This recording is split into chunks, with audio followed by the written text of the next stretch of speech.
চট্টগ্রামের জহুর আহমেদ চৌধুরী ক্রিকেট স্টেডিয়ামে আপনাদের স্বাগতম। আমি উৎস মাহমুদ। চলুন একটু স্টেডিয়াম ঘুরে দেখা যাক। হুট করে যদি এখন ঢুকেন স্টেডিয়ামে, তো সবার আগেই এই ভাঙ্গাচোরা দৃশ্যগুলাই আসলে চোখে পড়বে। হুট করে কারোর যদি মনে হয় যে এই স্টেডিয়ামে কিভাবে ইন্টারন্যাশনাল ক্রিকেট হয়, তাহলে কিন্তু আপনি ভুল করছেন। এই স্টেডিয়ামে বর্তমানে সংস্কার কাজ চলছে। এই যে এই রুমে আমরা বসতাম, ওই রুমগুলোতে কেউ না কেউ বসতো, প্রত্যেকটা রুমেই কেউ না কেউ থাকতো। কিন্তু প্রত্যেকটা রুমে গ্লাস খুলে ফেলা হয়েছে, প্রত্যেকটা রুমের চেয়ার বদলানো হচ্ছে, প্রত্যেকটা রুমের ফ্লোরের কাজ করা হচ্ছে।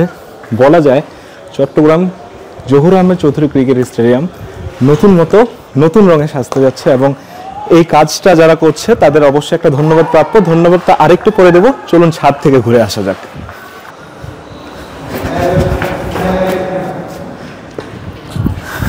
জহুর আহমেদ চৌধুরী ক্রিকেট স্টেডিয়ামের ছাদ।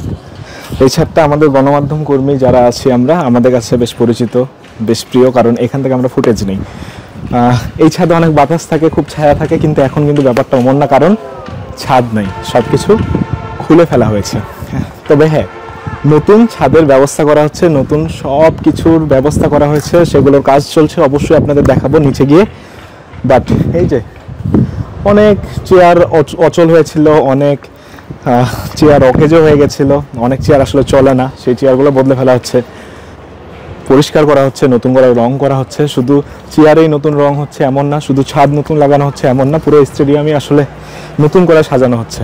এরপর যখন কেউ চট্টগ্রামের জহুর আহমেদ চৌধুরী ক্রিকেট স্টেডিয়ামে আসবেন, মানে নতুন একটা ফিল পাবেন, কারণ প্রত্যেকটা জিনিসে হাত দেওয়া হয়েছে, প্রত্যেকটা জিনিসের নতুন করে রং করা হচ্ছে, নতুন করে সাজানো হচ্ছে। আর এই কাজটা কিন্তু আসিফ মাহমুদের অনুমতিতেই হচ্ছে। তিনি চট্টগ্রামে এসেছিলেন, তিনি ভিজিট করে গেছেন, আসলেই যেই জিনিসগুলো বিসিবি বলেছে প্রয়োজন, সেই জিনিসগুলো প্রয়োজনীয়তা আছে কিনা তিনি নিজে দেখে গেছেন।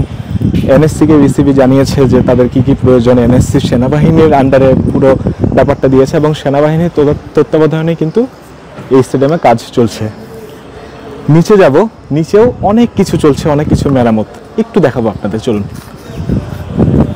ওই যে ফাঁকা ছাদ দেখলেন, সেটা কিন্তু এই কারণে সব খুলে ফেলা হয়েছে, আর সব কিছু নতুন করে আনাও হয়েছে। প্রত্যেকটা জিনিস, যেটা আগেই বলছিলাম যে নতুন করে সাজানো হচ্ছে চট্টগ্রামের জহুর আহমেদ চৌধুরী ক্রিকেট স্টেডিয়াম, একদম সবখানে নতুনত্বের ছোঁয়া।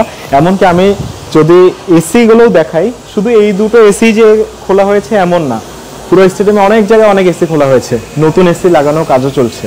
মানে প্রত্যেকটা জিনিস একদম নতুন করে সাজানোর যে ব্যাপারটা, আপনি এই যে এই দেয়ালগুলো, আপনি নিশ্চিত থাকবেন যে পরবর্তীতে আপনি এই দেয়ালগুলো এরকম ভাবে আর পাবেন না, এই দেয়ালের কোনো দাগ পাবেন না, কিছু পাবেন না। প্রত্যেকটা জায়গায় রং করা হচ্ছে, আমরা গ্রিলে দেখেছি রং করছে, স্টেডিয়ামের প্রত্যেকটা জায়গায় হাত দেওয়া হয়েছে। এমনকি এই যে রং মিস্ত্রিরা কিন্তু রং মাখামাখিও করছে। আমি জানি না কতটুকু দেখা পাচ্ছেন, কিন্তু মানে একটা প্রপার কাজ যেভাবে হয় আসলে ঠিক সেভাবেই কিন্তু স্টেডিয়ামে কাজ শুরু হয়েছে। এবং এটা শুধু চট্টগ্রামে স্টেডিয়ামে হয়েছে এমন না, এটা কিন্তু সিলেট আন্তর্জাতিক cricket stadium, Mirpur Sher-e-Bangla cricket stadium সবখানেই শুরু হয়েছে। কেননা সামনে বিপিএল, আর বিপিএলটাকে অনেক জাঁকজমকপূর্ণভাবে আয়োজন করতে চায় বিসিবি।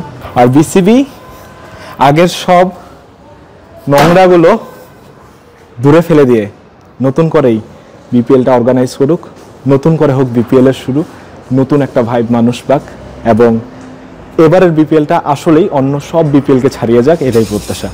চট্টগ্রামের জহুর আহমেদ চৌধুরী ক্রিকেট স্টেডিয়াম থেকে উৎস মাহমুদ, বিডি ক্রিক টাইম।